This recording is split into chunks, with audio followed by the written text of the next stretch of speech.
Hello and welcome. We are here on location for a shoot today doing some property videos. Now, one thing that I wanted to share with you is everything that can go wrong when shooting outdoors. So stay tuned. I'm gonna head inside for the rest of this video because I'm freezing. If you're producing highly professional video shoots on a regular basis, then moving to the great outdoors shouldn't be an excuse for a drop in quality. Before we get into this video, please do remember to click the subscribe button so you don't miss any of our awesome content, and click the bell so you get a notification every time a new video drops. Now, firstly, if you have the budget, we highly recommend contacting a location scout. A location scout finds locations for filming, television, photo shoots and events, and they can offer you the help and support that you need for all of this. There are many obstacles that can appear during a shoot, and first up is the most obvious one, the weather. Now, checking the forecast will only prevent so much, but in extreme cases, have the cast and crew on alert for potential cancellations and include a backup date for the shoot. This should help if things turn sour in the days leading up to the event. We once had a shoot cancelled on the morning of the gig because of extreme snow, which caused all sorts of mayhem. And last year we filmed a sports tournament during a 2-day storm despite having plenty of notice. And let's just say it was challenging. It's not just rain and snow that can affect the shoot. Harsh sunlight can actually overexpose your surroundings, it can cast ugly shadows on your presenter, and it can create a nightmare scenario for any video producer. Now, there are multiple filming techniques to get around this, such as ND filters, reflectors, shooting in a high shutter speed.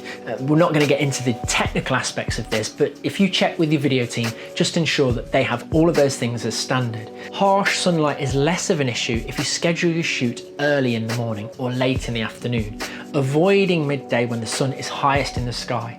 This magical time is referred to as the golden hour because nearly everyone and everything looks better in this lighting. Now, when it comes to strong winds, even the slightest interference from a gust renders audio useless. Check that the video team has the industry standard dead cat, or wombat as it's sometimes called, for your lapels or shotgun mics.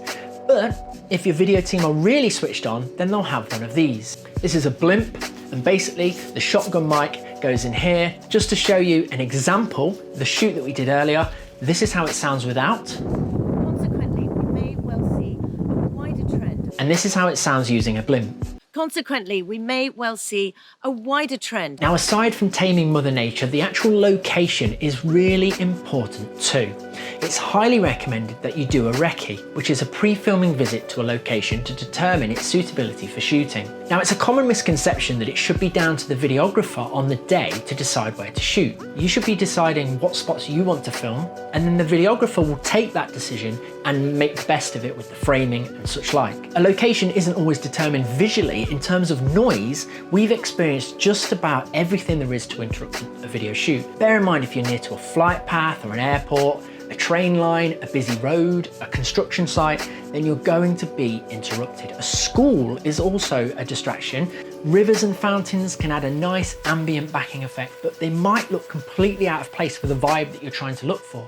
You know, I know it's cheeky, but you can always ask. Previously, we had a leaf blower in the background. We simply asked, and the guy gave us 20 minutes to get the interview done. Also, remember not to book an outdoor shoot on bonfire night. That literally happened to me last week.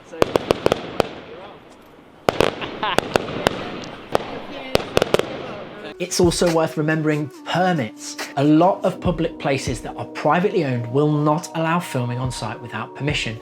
Places like shopping malls are a good example of this. The same can be applied to a lot of national parks and historic landmarks. Our number one tip would be to check with your video team to ensure that they have some of the simple tools, the knowledge and experience to combat the elements.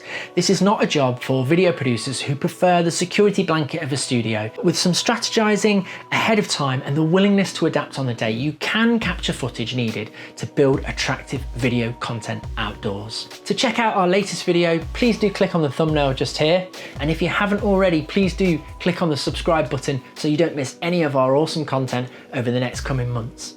Thanks a lot, guys, and stay creative.